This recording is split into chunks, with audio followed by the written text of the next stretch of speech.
अच्छा, ज्योतिष के अंदर 60-70% रेमेडी का पोर्शन है। हाँ। और 30% है गणना। गणना। तो अगर गणना कोई खींच खांच के कर भी लिया तो रेमेडी से प्रॉब्लम कैसे सॉल्व करेगा? कैसे सॉल्व करेगा?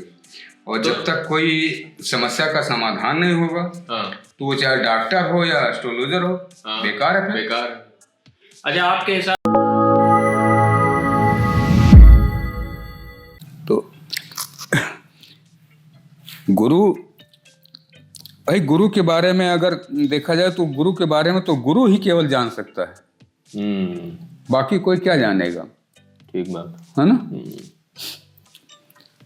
दूसरा कोई कैसे जानेगा?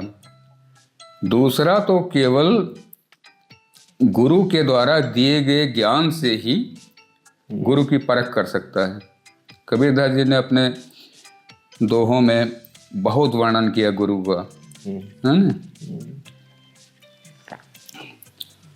तो गुरु गोविंद दो खड़े काके लगों पाए, बलिहारी गुरु आपने जिन गोविंद दियो लखाए। तो अब सबका कहने का अर्थ संत महात्माओं का यही है कि जो तुमको परमात्मा से मिला दे वो तुम्हारा गुरु है ना।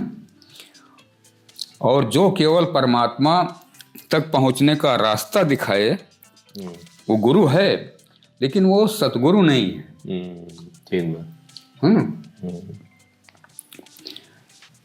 क्योंकि सत्य तो केवल परमात्मा है ना। और गुरु वहां तक पहुंचने का माध्यम है, परमात्मा तक। तो जो परमात्मा से मिला दे वही सच्चा गुरु। बाकी गुरु हैं वो भी ज्ञान देते हैं, लोग गुरु हैं, लेकिन काम तो वहां पे बनेगा। कबीरदास जी ने कहा भी है कि उस व्यक्ति को ढूंढो जिसने परमात्मा को देखा हो, है ना, अनुभव किया हो, उसी से तुम्हारा काम बनेगा। बाकी के साथ तो समय बर्बाद है। हाँ, नहीं ठीक है, वो अपना यात्रा है तो अनंत की यात्रा है। अच्छा, बाकी लोग अपना सांसारिक बातें करते रहेंगे। हाँ, उसी सच झूठ में जो है डूबते उतराते रहेंगे, उसमें सुख दुख मिलता रहेगा। हाँ। अच्छा, एक चीज बताइए, एक लोगों का सवाल था, ये हमारे पास में व्हाट्सएप पे मैसेज आया था बहुत पहले। तो उधर बहुत दिन से कोई वीडियो तो बनाई नहीं थी, तो हम सोचे कि इसको किसी दिन पूछ लेंगे। इनका सवाल बहुत ही दमदार है। इन्होंने लिखा कि इंसान एक दूसरे से प्रेम करता है जिसको वो प्रेम समझता है। कहता है कि एक दूसरे से प्रेम करने में बहुत समय के बाद एक दूसरे से मन क्यों भर जाता है, तो वो दूसरे और तीसरे की तलाश करने लगता है। वो प्रेम नहीं होता। इस पे जरा कुछ बताइए। वो आकर्षण होता केवल। वो केवल एक आकर्षण होता है ना। जैसे कोई लड़का है, किसी सुंदर लड़की से मिला, है ना, आकर्षित हो गया, देह देखकर, शरीर देखकर, रूप देखकर, है ना। या किसी को किसी लड़की या लड़के में गुण अच्छे लगे, व्यवहार अच्छा लगा, है ना, बिहेवियर, उस पर आकर्षित हो जाते हैं। आकर्षण तो बहुत बड़ी चीज है। किसी भी चीज से आकर्षण हो सकता है। किसी का एक ही कर्म किसी दूसरे को आकर्षित करने के लिए पर्याप्त होता है ना। किसी की चाल किसी को पसंद आ जाती है, किसी का पहनावा किसी को पसंद आ जाता है, किसी का खाना खाने का तरीका किसी को पसंद आ जाता है, किसी को बोलने का तरीका पसंद आ जाता है, किसी को रूप पसंद आ जाता है। तो वो एक आकर्षण है, वो प्रेम नहीं है। प्रेम नहीं। प्रेम की अगर हमारे हिसाब से परिभाषा पूछी जाए, जो जहाँ तक मैं जान पाया हूँ, प्रेम वो है जो तन से, मन से और आत्मा तीनों से जिसका घनिष्ठ संबंध हो, है ना, एक बार वो है वास्तविक रूप में प्रेम।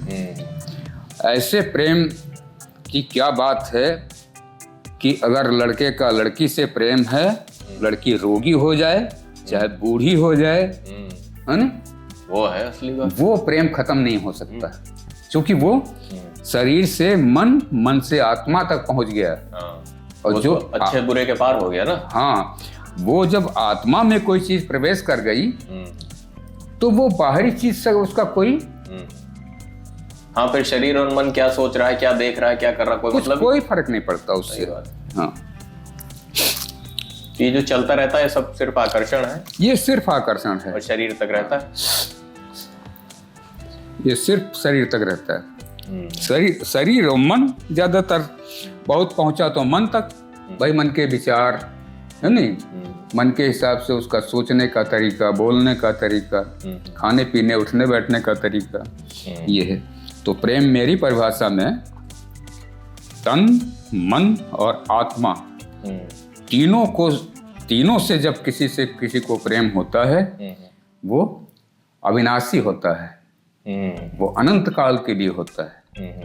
एक चीज मैं और बताता हूँ, बड़े रहस्य की बात है कि ये इसका कोई साइंटिफिक एविडेंस तो नहीं है, लेकिन मेरा ये मानना है कि जब कोई मनुष्य किसी से तन, मन और आत्मा तीनों से प्रेम करता है तो वो अनंत काल तक, चाहे उसके जितने भी जन्म हो जाएं, वो हर जन्म में वही मिलेगा उसको। हर जन्म में वही मिलेगा। ये अपने आप में विलक्षण चीज है। क्यों? कि आत्मा शाश्वत है, नहीं, सही है, अनंत है। तो जब अनंत तक कोई चीज पहुंच गई तो वो जहां पर भी अपना स्वरूप धारण करेगी तो उसके साथ वो भी आत्मा तो आएगी, आत्मा आ जाएगी, क्योंकि सब कनेक्ट हो गया।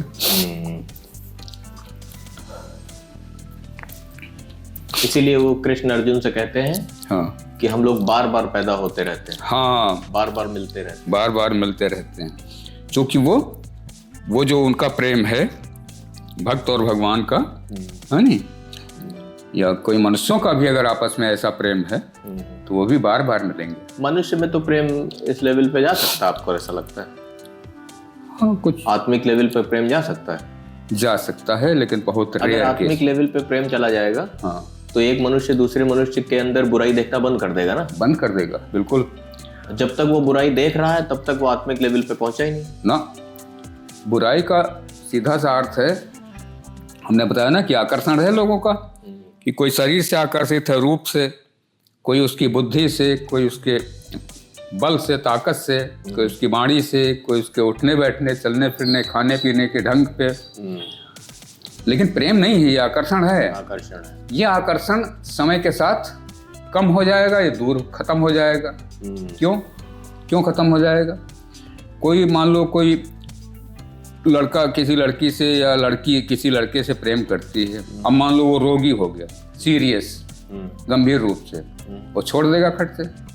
ठीक है, क्योंकि वो आकर्षण ही तो है, वो शारीरिक आकर्षण है। हाँ, अरे हमने ये भी देखा है कि जैसे दो लोग प्रेम करते हैं तो एक लोग की डेथ हो जाए, हाँ, दूसरा तुरंत किसी दूसरे से प्रेम करने लगता है, दूसरे। तो प्रेम जो शब्द है वो तो मतलब बदनामी का विषय हो गया। हाँ, उसको बदनाम किया जाए। हाँ, असली प्रेम का कुछ पता ही नहीं। हाँ, असली प्रेम तो वही है जो तन, मन और आत्मा तक जिसकी पहुंच हो जाए। आत्मा तक पहुंच हो जाएगी तो वो आत्माएं, तो वो तो फिर उस लेवल पे पहुंच जाएगा कि अगर दो लोग मिले चाहे ना मिले, हाँ, मिले चाहे ना मिले, है ना। हाँ, लेकिन वो प्रेम तो शाश्वत ही है। प्रेम तो शाश्वत है, प्रेम तो अनंत है। अंतर श्रृंगार की वियोग से संयोग की यात्रा में जो संचारी भाव चलता है वो अनाहत चक्र पर चोट करता है, उसे खोलकर मुक्त कर देता है। स्नायु तंत्र सजीव होकर ब्रह्मांड यानी पंचम तत्व में विलीन होने के लिए तत्पर हो जाता है। जिस शरीर में यह प्रक्रिया घटित होती है वो तत्काल अशरीरी हो जाता है। जो शरीर इस शरीर को देखता है वो शरीर अशरीरी की यात्रा में जाने को उमड़ने लगता है। ब्रह्मांड की आदि शक्ति जो मोह के प्रभाव में रहती है मुक्त हो जाती है और दोनों शरीर अशरीरी में संभोग कर लेते हैं। पर यह नारायण की स्थिति नहीं है। ये घटना मन के नियंत्रण में है, इसे ज्ञानी जान नहीं सकता, क्योंकि ज्ञानी मन के द्वारा छला हुआ एक नर या नारी है जो सुषुप्तावस्था में है। उसके जागने में बहुत समय है अभी। सच्चे गुरु का इंतज़ार और सच्ची मेहनत की कमी। सच्चा गुरु यदि मिल भी चुका हो फिर भी सच्ची मेहनत की कमी। गुरु सिर्फ चाबी देता है, अगर ताला खोलने की यादें अवचेतन में न पड़ी हूं तो चाबी एक खिलौना मात्र है। खेलो और छोड़ दो। भटको इस ब्रह्मांड में, यही तुम्हारी नियति है। भटको